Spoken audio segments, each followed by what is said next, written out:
सोचिए, अमेरिका के राष्ट्रपति किसी देश के दौरे पर हैं। पूरी दुनिया को बताया जाता है कि वो अपने आधिकारिक एयरफोर्स वन से वापस लौटेंगे। मीडिया कैमरे लगाए बैठा हुआ है, सुरक्षा पूरा इंतजाम सुरक्षा की कर ली गई है, लेकिन इसी बीच राष्ट्रपति को चुपचाप दूसरे विमान में शिफ्ट कर दिया जाता है। आखिर क्यों? और इतना ही नहीं, इस पूरे ऑपरेशन की भनक व्हाइट हाउस के कई कर्मचारियों और साथ चल रहे पत्रकारों तक को नहीं मिली।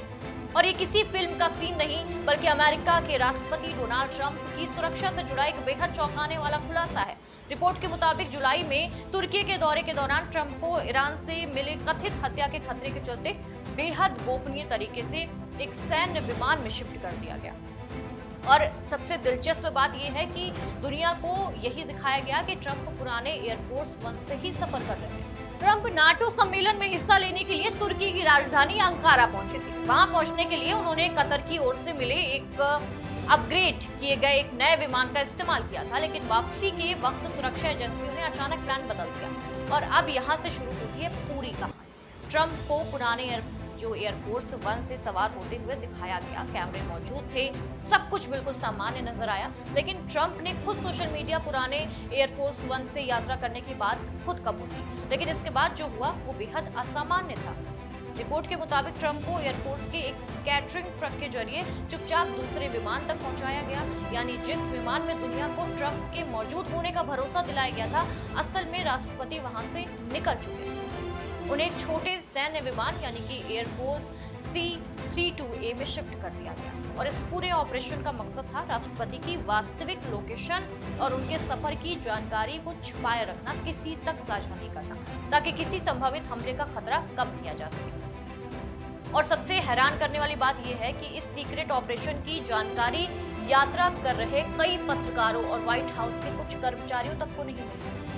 पत्रकारों को पूरी उड़ान के दौरान विमान की खिड़कियों के पर्दे बंद रखने के लिए कहा गया था, यानी बाहर से विमान को देखकर ये या उड़ान के दौरान लोकेशन का अंदाजा लगाना मुश्किल हो रहा है। अब सवाल उठता है कि आखिर इतनी बड़ी गोपनीयता की जरूरत क्यों पड़ी? इसके पीछे बताया जा रहा है कि ईरान से जुड़ा सुरक्षा खतरा।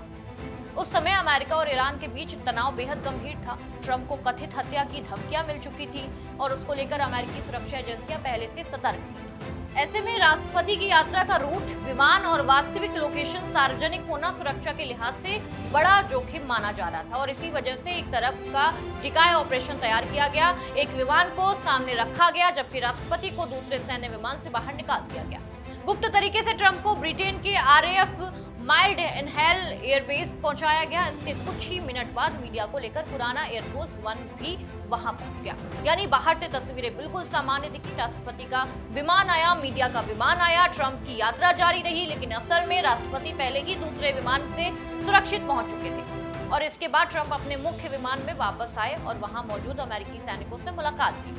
जब बाद में ट्रंप से इस सामान्य यात्रा के बारे में सवाल पूछा गया तो उन्होंने इसे हल्के फुल्के अंदाज में लिया। उन्होंने मजाक करते हुए कहा कि ये एक खतरनाक उड़ान हो सकती थी और अगर उन्हें कुछ हो जाता तो साथ यात्रा कर रहे पत्रकार भी मुश्किल में पड़ सकते थे। लेकिन इस पूरे मामले की गंभीरता यहीं से समझी जा सकती है कि अमेरिका के राष्ट्रपति की यात्रा को लेकर इतना बड़ा प्लान बदलना पड़ा और राष्ट्रपति को सामान्य आधिकारिक विमान के बजाय एक सैन्य विमान से गुप्त तरीके से निकालना पड़ा। और ये पहली बार नहीं हुआ जब अमेरिका ने राष्ट्रपति की सुरक्षा के लिए इस तरह के डिकाय प्लान का इस्तेमाल किया। अगर बात साल 2000 की करें तो तत्कालीन अमेरिकी राष्ट्रपति बिल विल्टन की पाकिस्तानी यात्रा के दौरान भी इसी तरह फर्जी एयरफोर्स वन का इस्तेमाल किए जाने की रिपोर्ट सामने आई थी।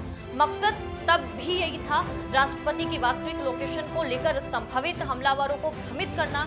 यानी राष्ट्रपति की सुरक्षा में सिर्फ हथियार बंद सुरक्षा कर्मी या बुलेट प्रूफ गाड़ियां ही नहीं होती, जरूरत पड़ने पर पूरा विमान, रूट, यात्रा का पैटर्न सब बदल जाता है। और ट्रंप के इस सीक्रेट ऑपरेशन ने एक बार फिर दिखा दिया कि जब अमेरिका राष्ट्रपति की सुरक्षा का सवाल आता है तो अमेरिका की सुरक्षा एजेंसियां किस हद तक गोपनीयता और रणनीतिक भ्रम का इस्तेमाल कर सकती हैं। अब सबसे बड़ा सवाल ये है कि अगर ट्रंप के लिए एयरफोर्स वन तक को टिकाए बनाना पड़ा तो ईरान से खतरे का आकलन अमेरिकी एजेंसियां कितना गंभीर मानती हैं। क्या ये सिर्फ एक एहतियाती कदम था या ट्रंप की सुरक्षा को लेकर वास्तव में कोई बड़ा खतरा सामने था? और अगर खतरा इतना गंभीर था तो आखिर तुर्की से ट्रंप की इस गुप्त निकासी की जानकारी इतने लोगों से क्यों छिपाई गई? और यही वो सवाल है जिसके जवाब इस पूरे सीक्रेट ऑपरेशन को और भी ज्यादा दिलचस्प बना